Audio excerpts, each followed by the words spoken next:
আমি জামশেদ মজুমদার ধরা পড়ে গেছি।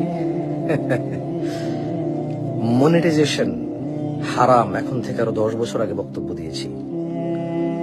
ডক্টর জাকির নায়কের মতো মানুষও স্টেজে উঠে কোটি মানুষের সামনে বলেছে মনিটাইজেশন হারাম, বিকজ উনি জানে ইউটিউব বা ফেসবুকে আমরা যে নাচি, গাই, মারামারি করি, মিথ্যা অপবাদ দেই, ভিডিও কাটছাট করে এডিট করি, এই জন্য আমাদেরকে ইউটিউব ফেসবুক টাকা দেয় না, টিকটক টাকা দেয় না।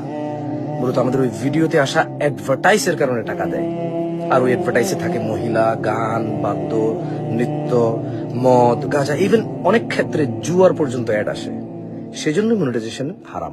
একটা কথা বলতে চাচ্ছিলাম, জামশেদ মজুমদারের বাটপারি বা ধরা পড়ে যেত না জামশেদ মজুমদার যদি মনিটাইজেশনের অর্থ হারাম এটা এখানকার কন্টেন্ট ক্রিয়েটাররা বুঝতো। এবার হতে পারে কন্টেন্ট ক্রিয়েটার, হতে পারে সাংবাদিক, হতে পারে ডাক্তার, হতে পারে ইঞ্জিনিয়ার, হতে পারে আমার মতো কোনো হুজুর ওয়াজ করে নিজের ওয়াজ নিজে ছেড়ে মনিটাইজেশন অন করে রাখা।